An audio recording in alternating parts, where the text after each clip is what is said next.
Hello students. तो बेटा आज हम नेक्स्ट इस लेक्चर में कोशिकांगों के बारे में अध्ययन करेंगे। लास्ट लेक्चर में अपन ने सेल वॉल और सेल मेम्ब्रेन के बारे में अध्ययन किया था अकॉर्डिंग टू एनसीईआरटी। अब नेक्स्ट जो है कंटिन्यू एनसीईआरटी के अकॉर्डिंग अब अपन कोशिकांगों की स्ट्रक्चर और उनके कार्य के बारे में स्टडी करेंगे। ठीक है, तो एनसीईआरटी के सीक्वेंस के अकॉर्डिंग अपन इनको कंटिन्यू करेंगे टॉपिक्स को। तो सबसे पहले जो कोशिकांग हैं उनमें एंडोमेम्ब्रेन सिस्टम को सबसे पहले डिस्कस किया गया है। तो सबसे पहले जो अपन बात कर रहे हैं वो है, और बहुत इंपॉर्टेंट है बेटा ये, एंडोमेम्ब्रेन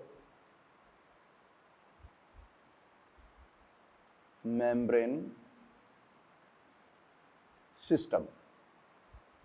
ठीक है, काफी महत्वपूर्ण है, इसमें काफी क्वेश्चन आने के चांस होते हैं, जिसको हिंदी में बोलते हैं अपन अंतः झिल्लिका तंत्र।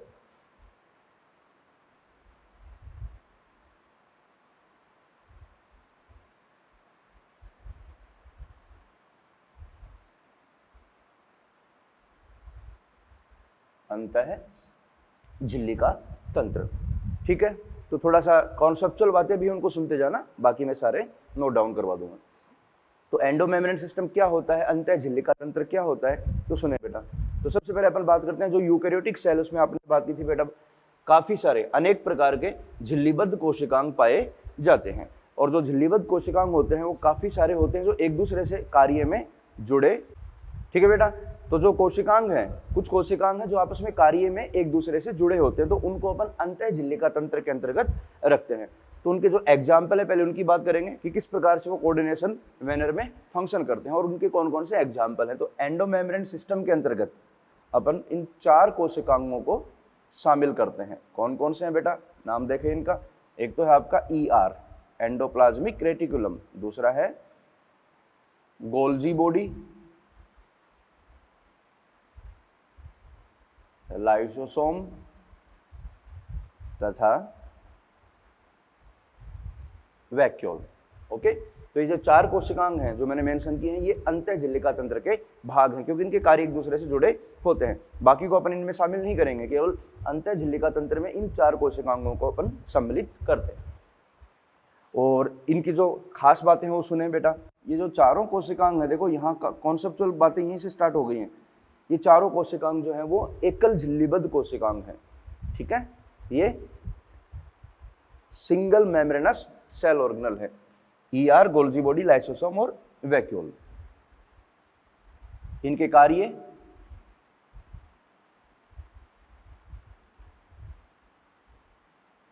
एक दूसरे से जुड़े होते हैं। पहला पॉइंट इंपॉर्टेंट है। और अगली बात, ये एकल झिल्लीबद्ध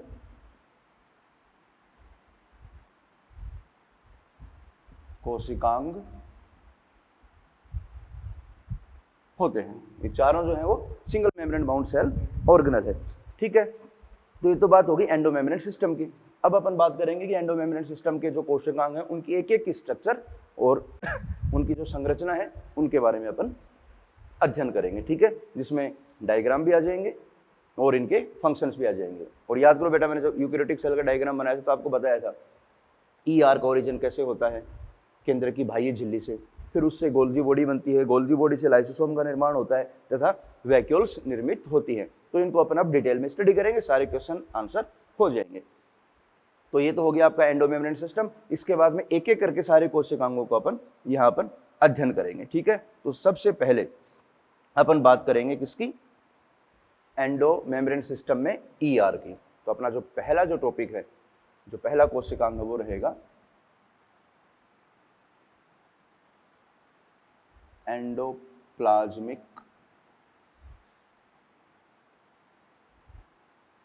रेटिकुलम।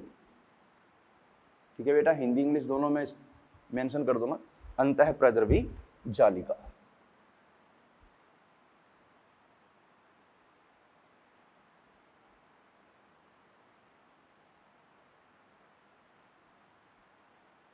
जिसको हम शॉर्ट में बोलते हैं ER।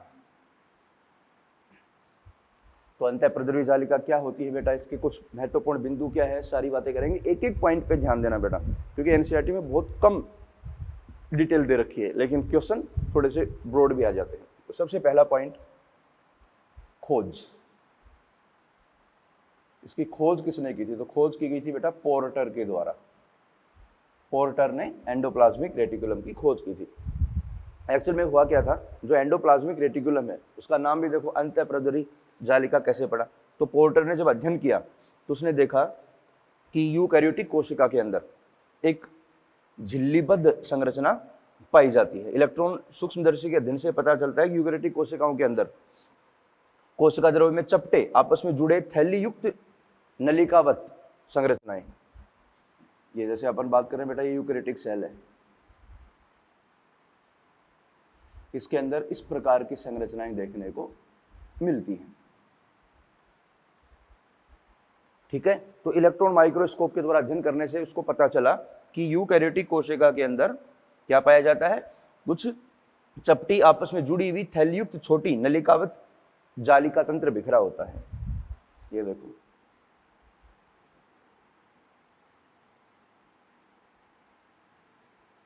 चपटी आपस में जुड़ी हुई थैलीयुक्त नलिकायुक्त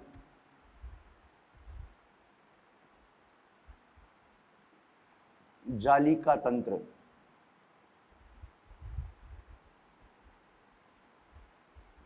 बिखरा होता है, जिसको उसने ईआर नाम दिया, एंडोप्लाज्मिक रेटिकुलम। रेटिकुलम मतलब रेटिकुलेटेड, जालिकावत संरचनाएं होती हैं जो कोशिका द्रव्य में फैली होती हैं, तो इनको नाम दे दिया ईआर। अगली बात बेटा देखो, सारे पॉइंट एक एक करके नोट डाउन भी करते जाना।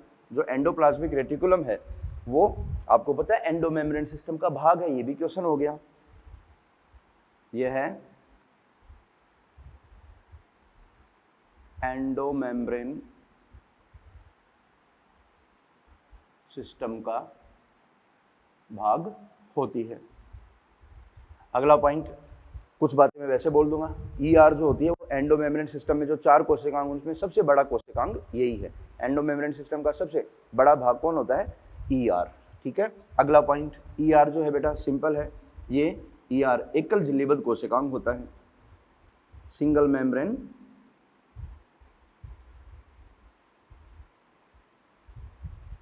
सिंगल मेम्ब्रेनस सेल ऑर्गेनल, एकल झिल्लीबद्ध कोशिकांग होता है। और ये आपको पता है बेटा, ये यूकैरियोट में पाई जाती है, यूकैरियोट्स में उपस्थित, लेकिन प्रोकैरियोट में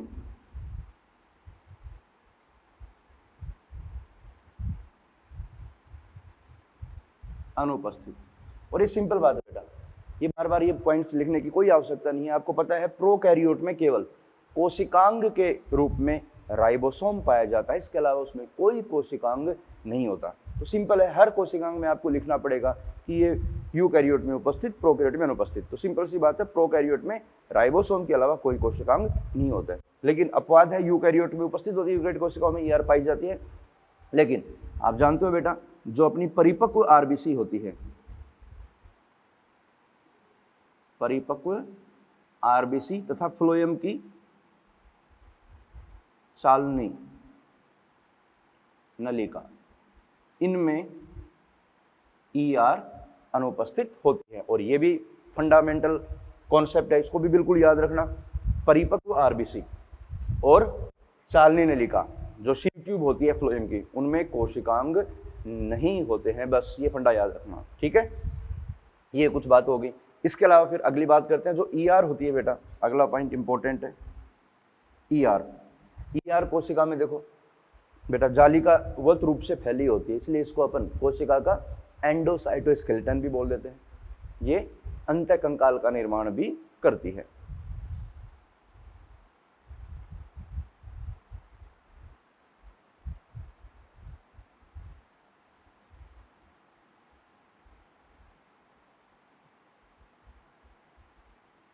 कार्य करती है, जो अंदर से कोशिका को सपोर्ट भी प्रोवाइड करवाती है। तो ये छोटे छोटे पॉइंट है बेटा, सारे पॉइंट जो है अपन एक एक करके कवर करेंगे और इन पे ध्यान देते जाना क्योंकि सारे इंपॉर्टेंट हैं।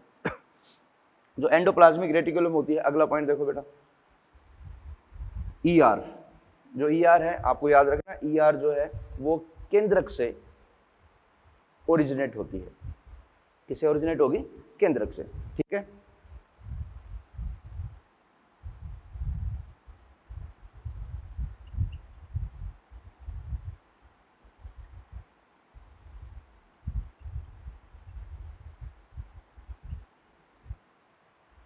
और जो कोशिकाएं अधिक स्रावी होती हैं, जिनको सीक्रेशन ज़्यादा मात्रा में करना होता है, उनमें ईआर अधिक विकसित होती है। चाहे वो प्रोटीन हो, चाहे वो लिपिड का निर्माण करें, उनमें ईआर जो है, स्रावी कोशिकाओं में ईआर अत्यधिक विकसित होती है।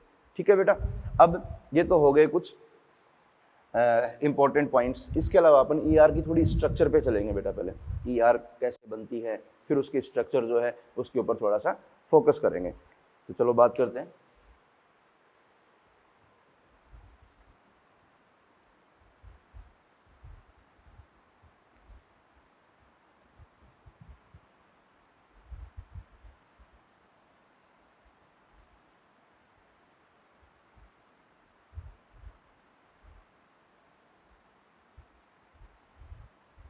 एक पॉइंट और बता देते हैं बेटा आपको।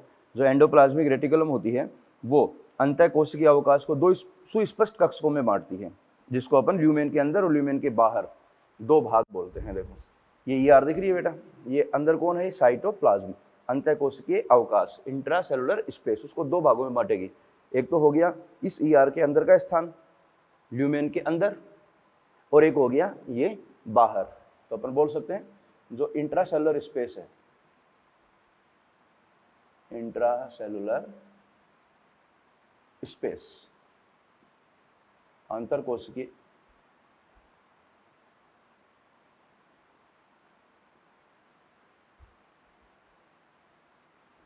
अवकाश, उसको ईआर दो स्पष्ट भागों में बांटती है। और वो भाग कौन से हैं? एक तो हो गया बेटा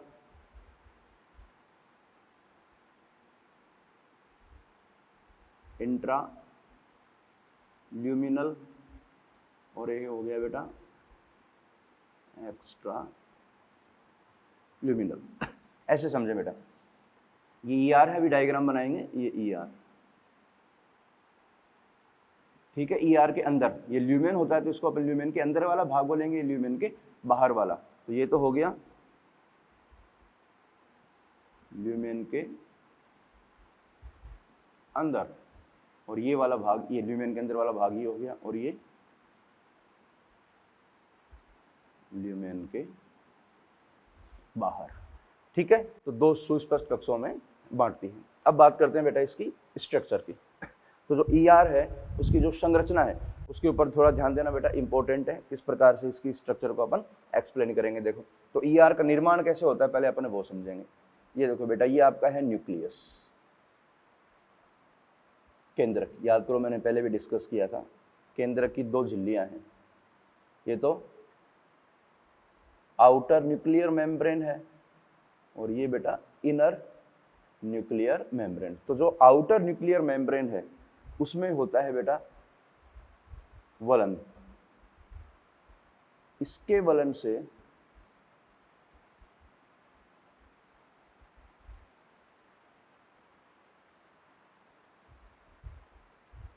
ये जो स्ट्रक्चर बनी है इसको अपन बोलते हैं एंडोप्लाज्मिक रेटिकुलम। और इस पे ध्यान देना बेटा, ये अंदर वाला जो स्थान है, इसके अंदर वाला स्पेस जो इसने कवर कर रखा है, क्योंकि ये थैलीनुमा संरचना है, चपटी थैलीनुमा, तो अंदर वाला स्थान कहलाता है ल्यूमेन। इसके अंदर जो स्पेस है उसको अपन बोलते हैं ल्यूमेन। और ये जो संरचनाएं हैं ये, इनको अपन बोलते हैं बेटा सिस्टर्नी। ठीक है, ये क्या है? सिस्टर्नी, और ये क्या है? ल्यूमेन। यदि ईआर की सतह पर, इस मेम्ब्रेन पर राइबोसोम जुड़े होते हैं, एटीएस राइबोसोम, तो इसे अपन कहते हैं आरईआर। तो ये कौन सी ईआर कहलाएगी बेटा? ये कहलाती है रफ एंडोप्लाज्मिक रेटिकुलम, RER। अभी डिफरेंस की बात करेंगे। इनके साथ कुछ वेसिकल भी होती हैं जो यहाँ से स्रावित होती है, ये पुटिकाएं होती हैं, ठीक है।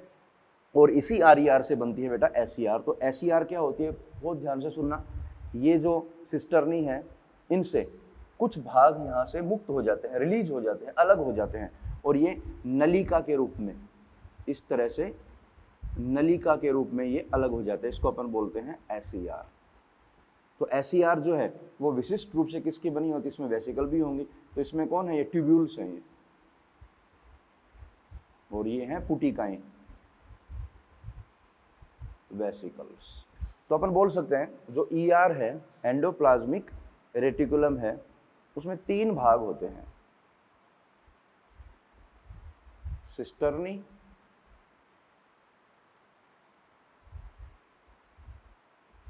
Tubules and vesicles. तो ये मुख्य रूप से सिस्टर्नी, ट्यूब्यूल्स और वेसिकल की बनी होती है, ठीक है। तो ये बात होगी किसकी, सिस्टर्नी, ट्यूब्यूल्स और वेसिकल। जैसे सिस्टर्नी होगी, ये लंबी चपटी अशाखित झिल्लीयुक्त संरचना होती हैं, पुटिकाएं गोल संरचनाएं होती हैं, और ये नलिकाएं जो हैं वो लंबी होती हैं और शाखित होती हैं, ठीक है। तो बोल सकते हैं अपन सिस्टर्नी कैसी हैं, लंबी चपटी अशाखित। ट्यूब्यूल्स जो होती हैं ये भी लंबी होती हैं और नलिकाकार होती हैं, और ये शाखित होती हैं। और वेसिकल जो है, पुटिकाएं जो है वो गोल अंडाकार, ये संरचनाएं होती हैं। तो ये बात होगी किसकी बेटा, आपकी ER के स्ट्रक्चर की। फिर से समझें, ER जो है एक्चुअल में क्या है। जैसे आप मानो कि जो केंद्र की बाह्य झिल्ली है वो बाहर की तरफ अंतर्वलित हो गई, ठीक है। जैसे आपने गुब्बारा देखा होगा, जिसमें हवा भर देते हैं तो वो ऐसे इलोंगेटेड हो जाता है, नलिकाकार हो जाता है। फिर उस गुब्बारे में हवा कम करके आप उसको ऐसे फोल्ड करते आओ, इतनी सी जगह में आ जाएगा। जो फोल्डिंग के बाद जो संरचना बनी है वो बिल्कुल आपके ER जैसी संरचना होती है, जिसके अंदर भी स्पेस है और बाहर की तरफ साइटोप्लाज्म है। और जो फोल्डिंग के बाद जो संरचनाएं लंबी और चपटी बनती है उनको अपन सिस्टर्नी बोलते हैं। उसके बाद में नलिकाएं और पुटिकाएं उनका निर्माण होता है, ठीक है। तो ये तो बात होगी आपकी स्ट्रक्चर की। अब यहीं पर अपन बात करने वाले हैं, बेटा नोट करते जाना साथ साथ, ठीक है। अब इसमें जो ER के प्रकार हैं उनके ऊपर थोड़ा सा अपन स्टडी करेंगे। तो यहाँ पर अपन बात करने वाले हैं एंडोप्लाज्मिक रेटिकुलम के प्रकार। तो ER जो है आपके सामने मैंने डायग्राम में बनाया है, 2 प्रकार की होती है।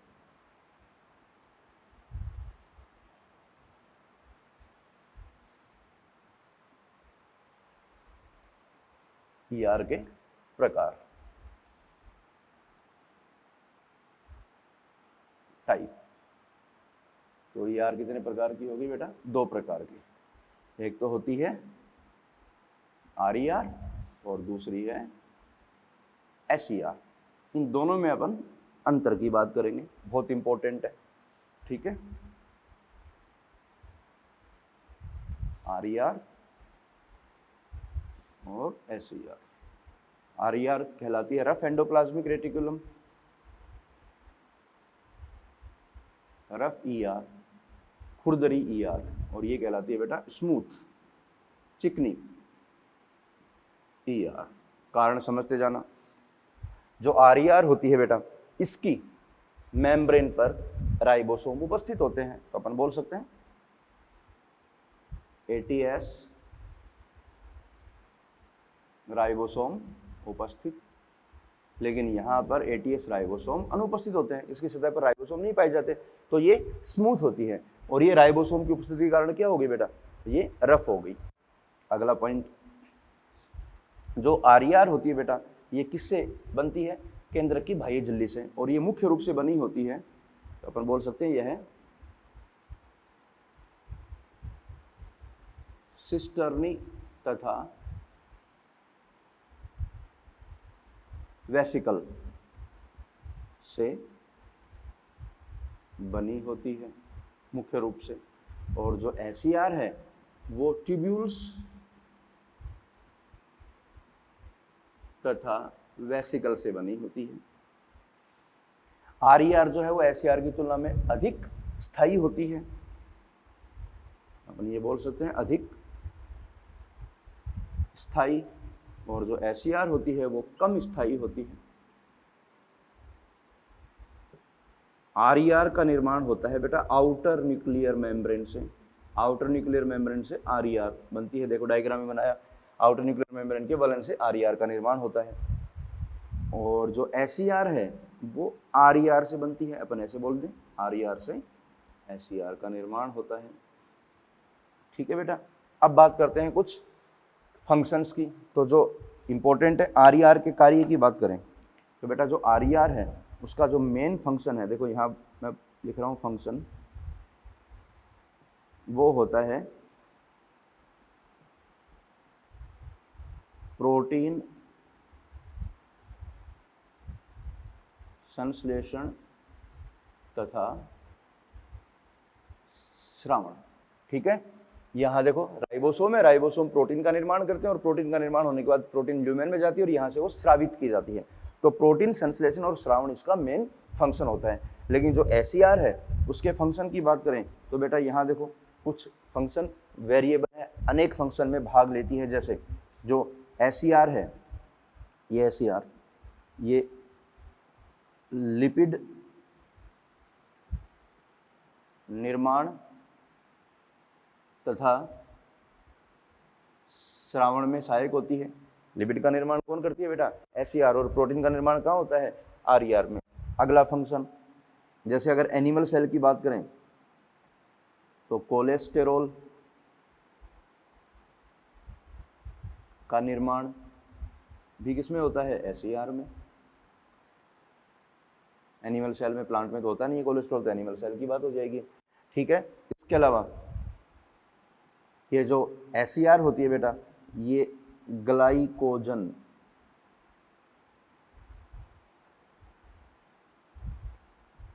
निर्माण में भी सहायक होती है। इसके अलावा जो एस है उसके एक दो कार्य और हैं, विशिष्ट कार्य हैं। जैसे आपकी जो एस है बेटा, ये जो आपके टॉक्सिक पदार्थ जो होते हैं उनको उनका डिटॉक्सिफिकेशन करने में भी हेल्प करती है, उनका निर्विषीकरण करने में हेल्प करती है। ठीक है, तो अपन बोल सकते हैं जो एस है वो जो दवाएं होती हैं, टॉक्सिक पदार्थ होते हैं, उनके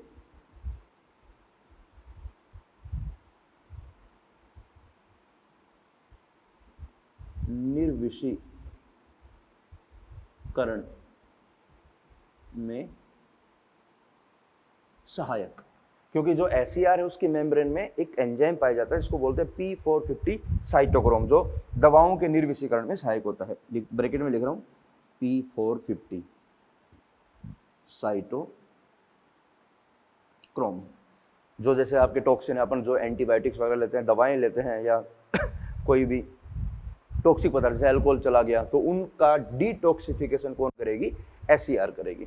ठीक है, तो ये कुछ विशेष कार्य हो गए। देखो ध्यान देना सारे, लिपिड निर्माण, कोलेस्ट्रॉल का निर्माण हो गया, डिटॉक्सिफिकेशन हो गया। ठीक है, स्टेरॉइड हार्मोन का निर्माण भी कौन करती है बेटा आपकी एस करती है। इसके अलावा जो एस है वो आपके कोलेस्ट्रॉल के निर्माण में भी सहायक है, बताई दिया मैंने आपको। तो एस के अनेक कार्य हो गए। ठीक है, ग्लाइकोजन इंपॉर्टेंट है, ये आपके समरी में दे रखा है, ये पॉइंट थ्योरी में नहीं है, समरी में, तो इसके ऊपर विशेष ध्यान देना क्योंकि ये अक्सर पूछ लेते हैं। ठीक है, तो ये एस के कार्य हो गए और ये आर का मेन काम क्या है प्रोटीन संश्लेषण तथा श्रावण में सहायक। तो ये देखो इधर इनके डिफरेंस भी आ गए और इनके कार्य भी मैंने बता दिए हैं। ठीक है, इसके अलावा एक छोटा सा इसमें पॉइंट और बनता है ईआर में, ईआर के जो मॉडिफिकेशन है, रूपांतरण, थोड़े से इंपॉर्टेंट है, उनको समझा देते हैं।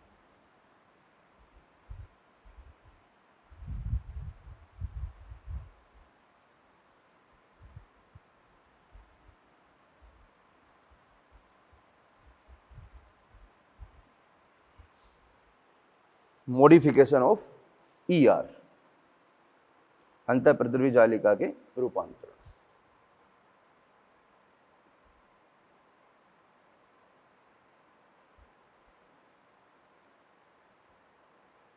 सबसे पहला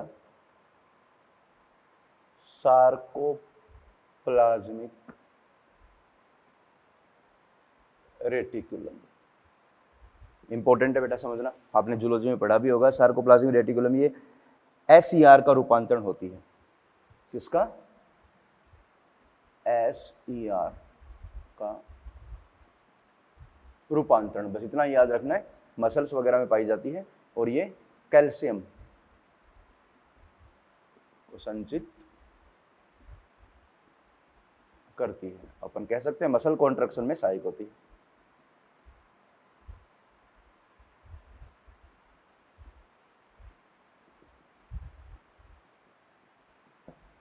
ठीक है, ये हो गया सार्कोप्लाज्मिक रेटिकुलम। एक और है बेटा जो माइलोइड बॉडीज होती हैं, ये थोड़ा इंपॉर्टेंट है, एग्जाम में क्वेश्चन भी आया हुआ है तो इसको समझें।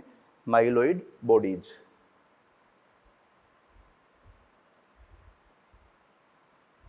इनको नोट करते जाना बेटा, एक दो बार इनको रिवाइज करोगे सारे याद हो जाएंगे। जो माइलोइड बॉडी होती हैं ये भी SER का रूपांतरण है।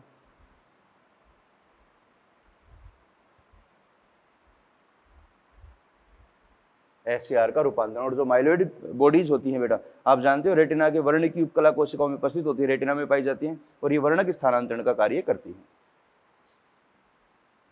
इतना याद रखना, रेटिना में उपस्थित। और ये क्या करती है बेटा? ये प्रकाश के प्रति संवेदी होती हैं और वर्णक स्थानांतरण का कार्य करती हैं।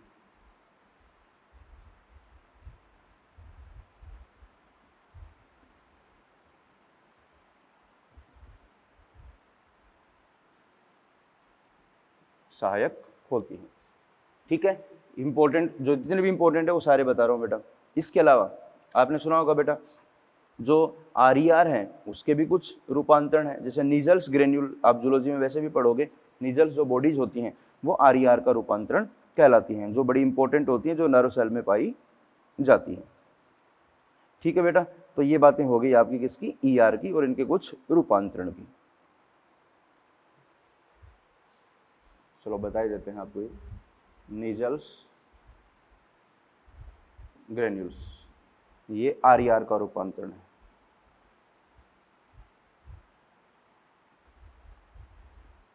ठीक है, तो यहाँ पर RER है बोले तो RER और साथ में कौन है? राइबोसोम है। तो ये नर्व सेल के अंदर पाई जाती है, जो बहुत महत्वपूर्ण होती है। ठीक है, तो ये बात होगी आपकी बेटा ER की। मैं फिर कह रहा हूँ ER से संबंधित जो क्वेश्चंस आते हैं बहुत सिंपल क्वेश्चन आते हैं बेटा। जैसे मैं आपको एक दो क्वेश्चन करके बता रहा हूँ, क्योंकि क्वेश्चन प्रैक्टिस जरूरी है बेटा। जैसे आपका क्वेश्चन है,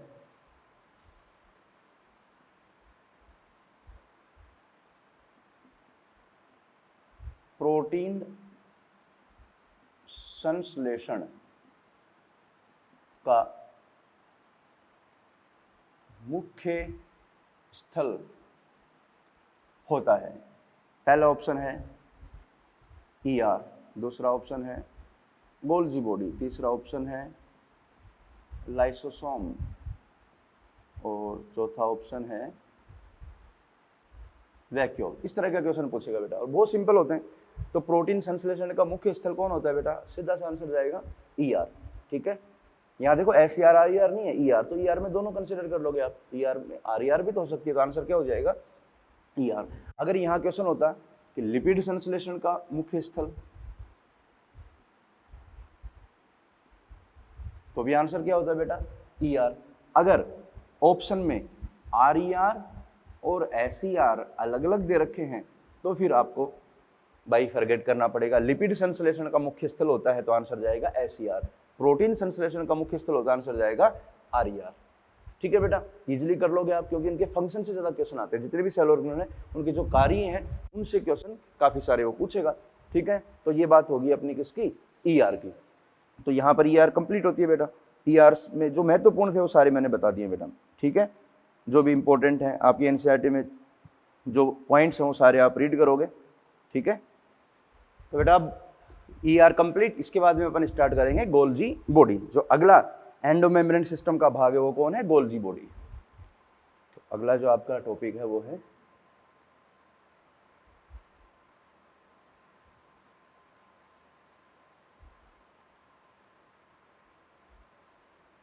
गोल्जी बॉडी।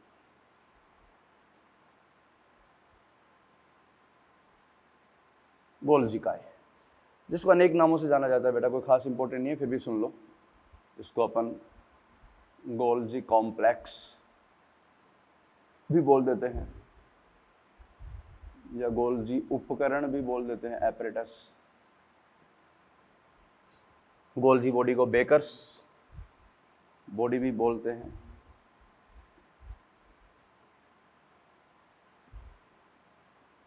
गोल्जी बॉडी जो होता है उसको अपन, जो मैक्रो बायोमोलिक्यूल है उनका ट्रैफिक कंट्रोलर भी बोल देते हैं, क्योंकि गोल्जी बॉडी जो है वो जो मैक्रो बायोमोलिक्यूल है उनकी ट्रैफिकिंग में हेल्प करता है, उनको उनके फाइनल डेस्टिनेशन तक पहुंचाने में हेल्प करता है। तो ये कौन है बेटा, ये ट्रैफिक कंट्रोलर भी है। ठीक है, ये फालतू बात है, कोई ज़्यादा खास है नहीं, इसलिए मैं नहीं बता रहा। तो अपन बात करते हैं गोल्जी बॉडी की। सबसे पहला पॉइंट आप बताओगे बेटा, डिस्कवरी, खोज। गोल्जी बॉडी की खोज किसने की थी? कैमिलो गोल्जी नामक वैज्ञानिक ने, और ये बात है बेटा 1898। ठीक है थोड़ा इसके बारे में सुनना। जो गोल्जी बॉडी होती है बेटा, इसका नाम भी गोल्जी बॉडी क्यों है? कैमिलो गोल्जी के नाम पे रखा गया है। तो इसने क्या किया, केंद्रक में जो नर्व सेल होती हैं उनके ऊपर स्टडी की। जैसे बता रहा हूं वैसे सुनना बेटा, नर्व सेल स्टडी की और देखा कि नर्व सेल में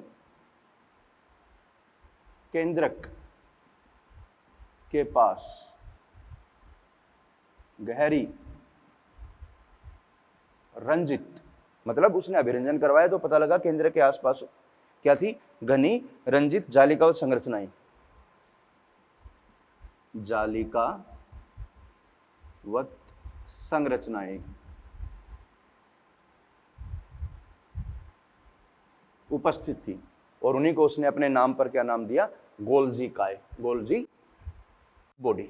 ठीक है, अगला पॉइंट, जो गोल्जी बॉडी है बेटा, ये आपको पता है एंडो मेम्ब्रेन सिस्टम का भाग है। ये भी क्वेश्चन बनता है, एंडो मेम्ब्रेन सिस्टम का भाग होती हैं। अगला पॉइंट, सिंपल बात है बेटा, ये भी एकल झिल्लीबद्ध कोशिकांग है, एकल झिल्ली युक्त कोशिकांग है। अगला पॉइंट, जो गोल्जी बॉडी है बेटा, सिंपल बात है, यूकैरियोट में पाई जाती है और प्रोकैरियोट में अनुपस्थित होती है। यूकैरियोट की बात करें तो आपको आज मैंने बता दिया था आपको, सीव ट्यूब और मैच्योर आरबीसी में गोल्जी बॉडी अनुपस्थित रहेगी। ठीक है, ये कुछ वैसे बातें थी, थोड़ा सा इनके जो इंपॉर्टेंट पॉइंट्स हैं वैसे समझ लेते हैं। जो गोल्जी बॉडी है बेटा, देखो यहाँ पर मैं समझा रहा हूँ, ये सेल है और ये न्यूक्लियस है। तो गोल्जी बॉडी जो है वो केंद्र के पास मिलती है और केंद्र के चारों ओर, तो इसको अपन बोलते हैं कंसेंट्रिक फॉर्म। केंद्र के चारों ओर है, इसके चारों ओर उपस्थित होती है। तो ये कौन सी फॉर्म है? Concentric form. या बोल सकते हैं यहाँ पर कि जो गोल्जी बॉडी है वो केंद्रक के चारों ओर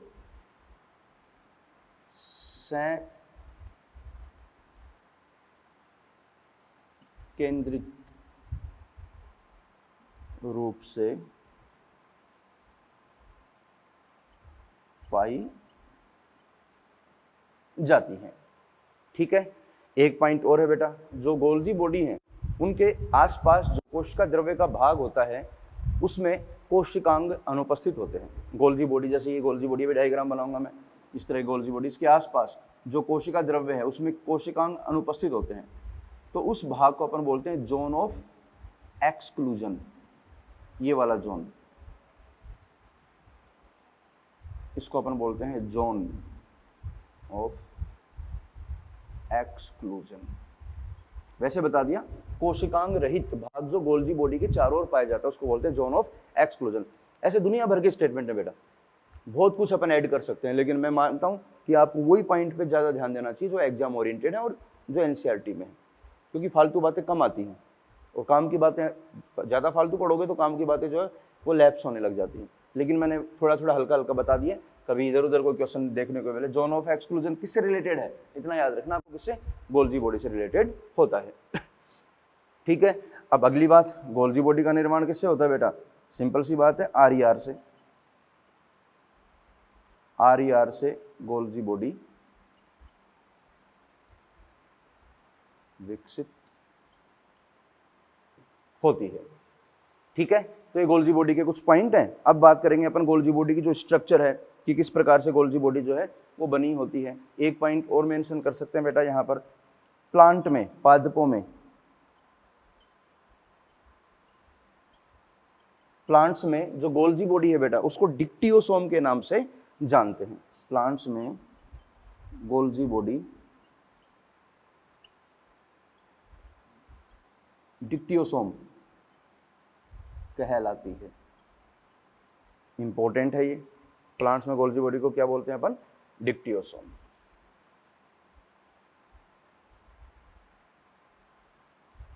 ठीक है बेटा, अब बात करेंगे इसकी स्ट्रक्चर की, जो गोल्जी बॉडी है उसकी स्ट्रक्चर।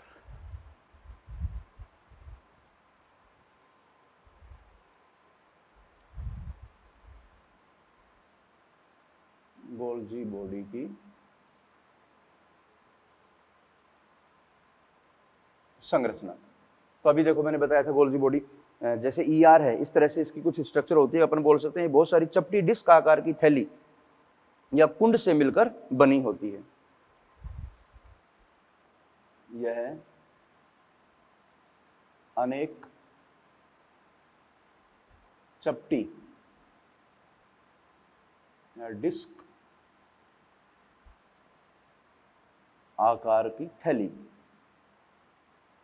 जिनको कुंड भी बोल सकते हैं, या इन्हीं को बोलते हैं बेटा अपन सिस्टर्नी, से मिलकर बनी होती है। चलो बना के दिखाते हैं। देखो यहाँ पर, यहाँ स्टेटमेंट लिखूंगा और यहाँ पर डायग्राम हो जाएगा। अब ध्यान से समझना बेटा डायग्राम। जैसे ये आपका है न्यूक्लियस, न्यूक्लियस के पास मैंने बताया था बेटा ये कौन है? ER है ना। ER कंप्लीट हो गया तो इसको डायग्राम में छोटा ले लेते हैं अपन, गोल्जी बॉडी का डायग्राम ब्रॉड बनाएंगे। और ER के बिल्कुल पास ही कौन होती है? गोल्जी बॉडी, बिल्कुल यहाँ, और केंद्र के चारों ओर पाई जाती है। लेकिन अपन डायग्राम को थोड़ा सा बड़ा बना रहे हैं समझाने के लिए। तो जो ER है इसी से ही वेसिकल, यहाँ से वेसिकल रिलीज होंगी और वो वेसिकल मिलकर किसका निर्माण करती है? गोल्जी बॉडी का। तो यहाँ जो वेसिकल है वो फ्यूज होकर क्या बनाएंगे? चपटी थैलीनुमा संरचनाएं बनाएंगे, जिसको अपन बोलते हैं सिस्टर्नी, लाइक दिस। ये देखो बेटा, ये स्ट्रक्चर बनी है, ये चपटी थैलीनुमा संरचना है, ये सिस्टर्नी कहलाती है। इस प्रकार से अनेक सिस्टर्नी जो हैं वो एक दूसरे के समानांतर व्यवस्थित होती है।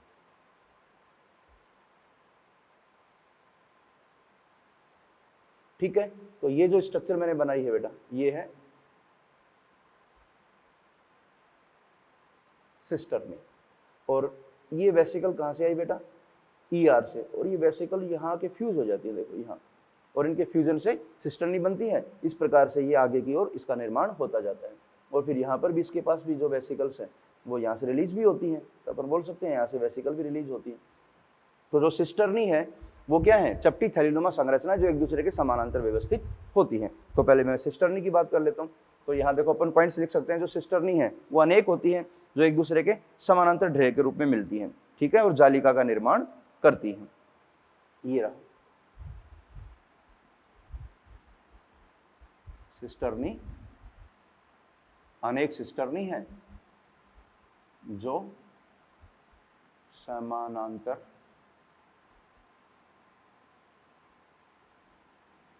होती हैं, तभी ये जालिकावत संरचना का निर्माण करती हैं। सिस्टर्नी जो है उनका जो व्यास है बेटा इंपॉर्टेंट है, व्यास 0.5 से 1 माइक्रोमीटर होता है। ये जो सिस्टर्नी है उसके मध्य जो स्थान है या व्यास बोल सकते हैं, तो व्यास वो 0.5 माइक्रोमीटर से 1 माइक्रोमीटर का होता है। ठीक है, तो जो कुंड है ये अलग अलग गोल्जिकाय में जो कुंडों की संख्या है इंपॉर्टेंट है बेटा। जो सिस्टर्नी की संख्या है, सिस्टर्नी इंपॉर्टेंट पॉइंट है सर, बेटा ध्यान देना। सिस्टर्नी की संख्या अलग अलग होती है। ऐसे नहीं कि सभी गोल्जी बॉडी में सिस्टर्नी की संख्या समान हो, किसी में कम भी हो सकती है, किसी में ज्यादा। तो सिस्टर्नी का नंबर क्या है, वेरिएबल होता है। ये देखो सिस्टर्नी एक दूसरे से इस प्रकार समानांतरित रूप से व्यवस्थित हैं और आपस में कनेक्टेड भी होती है बेटा। देखो कनेक्शन इस तरह से, ये इसके साथ ये कनेक्ट हो गई बेटा, ये इसके साथ कनेक्ट हो गई, ये इसके साथ कनेक्ट हो गई, तो इनमें आपस में क्या है, कनेक्शन होता है। तो अपन बोल सकते हैं, देखो आपके सामने ये गोल्जी बॉडी की स्ट्रक्चर, इस गोल्जी बॉडी की स्ट्रक्चर में देखो दो फेस हैं, दो सिरे हैं, बिल्कुल अलग अलग, लेकिन ये आपस में क्या है, कनेक्टेड है। इनमें आपस में क्या है, कनेक्शन है। चलो इसकी लेबलिंग करते हैं अपन। जो सिस्टर्नी है उसका ये सिरा जिस तरफ से वो ER की तरफ होती है, जिस तरफ से उसका निर्माण होता है, उसको अपन बोलते हैं बेटा, इस सिरे को बोलते हैं निर्माणकारी सिरा। निर्माणकारी सतह बोल दो या सिरा बोल दो। और ये वाला कहलाएगा परिपक्वन सतह। देखो यहां इधर से तो निर्माण हो रहा है और इधर की तरफ ये क्या हो रही है बेटा, इनका परिपक्वन हो रहा है। तो ये निर्माणकारी या फॉर्मिंग फेस और ये है मैच्योरिंग फेस। ठीक है, अगला इसको अपन सिस फेस भी बोलते हैं और इसको अपन ट्रांस फेस के नाम से भी जानते हैं। इस सिरे को अपन कॉन्वेक्स सिरा भी बोलते हैं और इसको कॉनकेव। ये देखो अलग अलग नाम है इनके, कॉन्वेक्स फेस और ये कॉनकेव फेस। अब आप खुद ही बताओ कि गोल्जी बॉडी कौन से सिरे द्वारा ER से पुटिकाओं को या पदार्थों को रिसीव करती है, ग्रहण करती है? आंसर क्या जाएगा, निर्माणकारी सिरा बोल दो या सिस फेस बोल दो या कॉन्वेक्स फेस बोल दो, एक ही बात है। और किस सिरे द्वारा पदार्थों को वापस स्रावित करती है? तो आंसर क्या जाएगा, परिपक्वन या ट्रांस या कॉनकेव फेस। यहां से ये क्या करेगी, इनको स्रावित करेगी। आगे बताएंगे कहां जाएंगे, डायग्राम में मेंशन कर दूंगा। तो ये सिस्टर्नी की बात होगी। अब अगली बात इंपॉर्टेंट है, जो गोल्जी बॉडी है उसमें दो सिरे हो गए, क्लियर हो गया। ये कौन सा, ट्रांस और सिस, या अलग अलग नाम भी बोल सकते हो। जो सिस और ट्रांस सतह है वो पूर्णतया अलग होती हैं। ये देखो ये सिस और ट्रांस पूर्णतया क्या है, अलग अलग है, लेकिन आपस में क्या है, जुड़ी हुई है। तो अपन बोल सकते हैं सिस तथा ट्रांस सतह पूर्णतया अलग अलग होती हैं तथा एक दूसरे से जुड़ी होती है। आपस में इनमें देखो कनेक्शन है, आपस में क्या है, ये कनेक्टेड है। अलग अलग है लेकिन आपस में क्या है, कनेक्टेड है। अब कौन से सिरे से क्या होता है, देखो मैं यहां बोल रहा हूं, इसके दो सिरे हैं, एक तो है सिस और दूसरा है ट्रांस। तो जो सिस सिरा है उससे यह पदार्थों को ग्रहण करती है, बोल सकता हूं मैं ER से पदार्थों को ग्रहण, और ये ट्रांस क्या करेगा, उनकी पैकेजिंग करने के बाद उनको क्या करेगा, स्रावित कर देगा। तो ट्रांस सिरे द्वारा क्या होता है, श्रावण किया जाता है। बात समझ में आ गई? तो अपन बोल सकते हैं कि जो ER है उसका सिस सिरा गोल्जी बॉडी का जो सिस सिरा होता है वो ER के बिल्कुल समीप क्यों होता है? कारण समझ में आ गया, क्योंकि ER से स्रावित पदार्थों को यह क्या करेगी, इसके द्वारा ग्रहण करेगी, इसलिए बिल्कुल उसके कहाँ मिलेगी, समीप मिलेगी। तो जो गोल्जी बॉडी है वो अभी बताया था मैंने, केंद्र के पास इस तरह से व्यवस्थित होती है, इस तरह से व्यवस्थित होती है, और इनके पास क्या होती है, सारी जगह ER होती है, और ER से पदार्थों को क्या करती हैं, ये ग्रहण करेंगे, और ग्रहण करने के बाद जो गोल्जी बॉडी है उसका कार्य क्या होगा, भी उसकी अपन स्टडी करेंगे। ठीक है, तो ये बात होगी किसकी, ER की स्ट्रक्चर की। अब ER का मेन काम आपको पता है बेटा, अभी कार्य बताऊंगा, लेकिन एक बार डायग्राम बना रखा, सुन लो। ER जो है वो गोल्जी बॉडी जो है वो ER से पदार्थों का ग्रहण करेगी, और ये जो सिस्टर्नी है वहाँ जो स्पेस है वहाँ पर उनकी होगी पैकेजिंग, उनका संवेष्टीकरण होगा। बात समझ में आ रही है? उनका संवेष्टीकरण होगा, और संवेष्टीकरण होने के बाद उनको फिर वो स्रावित करती है। जैसे एग्जाम्पल बता रहा हूँ, ये कोई मान लो प्रोटीन यहाँ आई गोल्जी बॉडी के द्वारा, ये प्रोटीन ER से गोल्जी बॉडी में आ गई, फिर इस प्रोटीन को पैकेज किया जाता है, और ये प्रोटीन ऐसे आगे जाती जाती और यहाँ पर देखो वेसिकल के रूप में यहाँ पर आ जाएगी और यहाँ से इस प्रोटीन को स्रावित किया जाएगा। और स्रावित कहाँ होगी, या तो साइटोप्लाज्म में या फिर ये देखो सेल मेम्ब्रेन है, ये सेल मेम्ब्रेन, ये पुटिका जाएगी सेल मेम्ब्रेन के पास और यहाँ इसको स्रावित कर देगी, ये कोशिका के बाहर स्रावित करती जाती है। तो ये सारा काम कौन कर रहा है, गोल्जी बॉडी। तो गोल्जी बॉडी जो है पदार्थों की पैकेजिंग करके उनका श्रावण करती है। श्रावण कोशिका के बाहर भी हो सकता है और ये कोशिका के अंदर भी हो सकता है। तो श्रावण का कार्य किसका है, गोल्जी बॉडी का, पदार्थों का श्रावण करेगी, लेकिन उससे पहले उनकी पैकेजिंग की जाती है। ठीक है, तो ये बात होगी। इसके बाद अपन थोड़ा सा इसके जो कार्य हैं उनके ऊपर फोकस करते हैं।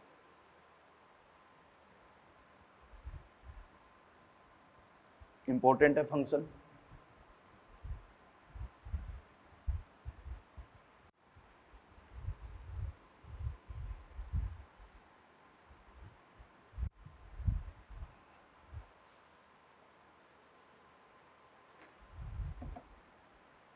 एक पॉइंट यहां पर मेंशन कर रहा हूं बेटा, ये जो गोल्जी बॉडी होती है इसको अपन पोलर कोशिकांग भी कह देते हैं। पोलर कोशिकांग, ध्रुवीय कोशिकांग। ठीक है, क्योंकि इसमें दो एंड हैं, दो सिस और ट्रांस, इसलिए इसको पोलर ध्रुवीय कोशिकांग के नाम से भी जाना जाता है। यहां पर अपन बात करते हैं बेटा वो कार्य की। बिल्कुल सिंपल है, देखो कार्य, सबसे पहला कार्य अभी बताया था packaging and secretion. Packaging and secretion, संवेष्टीकरण और श्रावण। देखो क्या होता है, मैं डायग्राम से बता रहा हूं। ईआर से पदार्थ किसके पास आएंगे बेटा, गोल्जी बॉडी के पास। फिर गोल्जी बॉडी क्या करेगी, उनकी पैकेजिंग और श्रावण, और फिर गोल्जी बॉडी उनको सीक्रेट करेगी। तो दो टाइप से हो सकता है सिक्रेशन, इंट्रा सेलुलर, कोशिका के अंदर भी स्रावित हो सकता है, या फिर एक्स्ट्रा सेलुलर, ये कोशिका के अंदर और कोशिका के बाहर दोनों रूप से स्रावित कर सकती है। तो ये हो गया पैकेजिंग और सिक्रेशन, इसका मुख्य कार्य है। दूसरा, लाइसोसोम का निर्माण। लाइसोसोम का निर्माण कौन करता है बेटा, याद रखना, गोल्जी बॉडी। कैसे होता है लाइसोसोम का निर्माण, समझें। जो आरईआर है उससे लाइसोसोम के एंजाइम बन के आते हैं। एंजाइम किसके बने होते हैं बेटा, प्रोटीन के। फिर ये एंजाइम किसके पास जाएंगे बेटा, गोल्जी बॉडी के पास। गोल्जी बॉडी उन एंजाइम को एक पुटिका के रूप में क्या कर देती है, संग्रहित कर लेती है, और इसी को बोलते हैं अपन लाइसोसोम। तो बेटा लाइसोसोम का निर्माण किसने किया है, गोल्जी बॉडी ने। लेकिन लाइसोसोम के निर्माण में दोनों सहायक हैं, ईआर भी है और गोल्जी बॉडी भी है, क्योंकि एंजाइम जो है लाइसोसोम के वो कौन बनाती है, आरईआर। लेकिन फाइनली निर्माण किसने किया, गोल्जी बॉडी ने। इसलिए इसको अपन बोल देते हैं गरल सिस्टम, GERL। ये देखो गरल, इसको बोलते हैं गरल। गरल में देखो गोल्जी बॉडी है, ईआर है और लाइसोसोम, तो एक सिस्टम हो गया। गोल्जी बॉडी ईआर मिलकर किसका निर्माण करती है, लाइसोसोम का। तो इसको बोलते हैं अपन गरल सिस्टम। तो लाइसोसोम के निर्माण में कौन सहायक है, गोल्जी बॉडी। ठीक है, अगला कार्य देखें बेटा, अगला इंपॉर्टेंट है, बहुत इंपॉर्टेंट, ग्लाइकोसाइलेशन में सहायक। तो समझना इसको, बहुत इंपॉर्टेंट है। जो प्रोटीन और लिपिड हैं उनका ग्लाइकोसाइलेशन भी करती है। एग्जाम्पल जैसे ये आरईआर है बेटा, आरईआर से प्रोटीन बन के आती है, एसईआर से लिपिड बन के आते हैं। तो जो गोल्जी बॉडी है इनका करेगी ग्लाइकोसाइलेशन। ग्लाइकोसाइलेशन के दौरान क्या होता है, प्रोटीन और लिपिड पर कार्बोहाइड्रेट के अणु जोड़े जाते हैं, जिसको अपन बोलते हैं ग्लाइकोसाइलेशन। तो जो प्रोटीन है वो तो बन जाएगा ग्लाइकोप्रोटीन, और लिपिड जो है वो कहलाएगा ग्लाइकोलिपिड। तो ये हो जाएगा ग्लाइकोसाइलेशन। तो ग्लाइकोसाइलेशन का मतलब हो गया ग्लाइकोप्रोटीन और ग्लाइकोलिपिड का निर्माण। तो ग्लाइकोप्रोटीन ग्लाइकोलिपिड कौन बनाता है, याद रखना, गोल्जी बॉडी। ग्लाइकोसाइलेशन कौन करता है, Golgi body. Protein RER, lipid SER, glycoprotein Golgi body, glycolipid Golgi body. ठीक है बेटा, इस तरह से क्वेश्चन आएंगे जो आपको अटेम्प्ट करने। और फंक्शन की बात करते हैं बेटा। जो गोल्जी बॉडी है इसके और भी इंपॉर्टेंट कार्य हैं, जैसे वैसे आगे आएंगे, लेकिन यहाँ पर एक बार इनको अपन मेंशन कर देते हैं।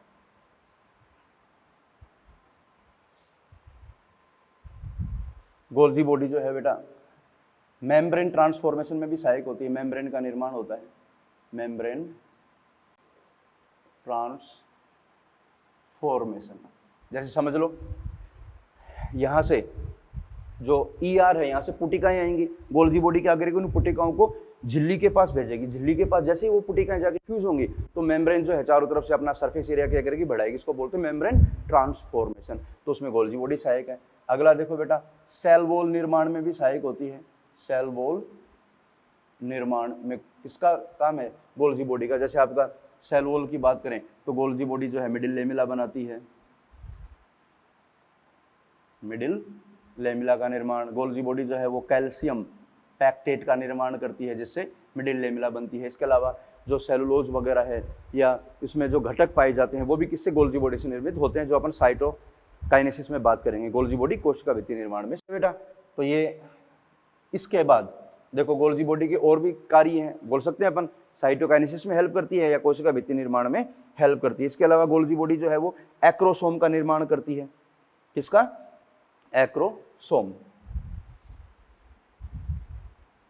एक्रोसोम का निर्माण। एक्रोसोम कौन होता है बेटा, जो स्पर्म होता है उसका जो बिल्कुल हेड पोर्शन होता है, टिप पोर्शन, ये होता है एक्रोसोम। तो एक्रोसोम में कुछ हाइड्रोलाइटिक एंजाइम्स होते हैं। तो गोल्जी बॉडी जो है वो रूपांतरित होकर एक्रोसोम में परिवर्तित होते हैं, जिससे हाइड्रोलाइटिक एंजाइम जो है वो अपना फंक्शन करते हैं। इतना याद रखना, एक्रोसोम निर्माण कौन करता है, गोल्जी बॉडी। इसके अलावा गोल्जी बॉडी जो है विटेलोजेनेसिस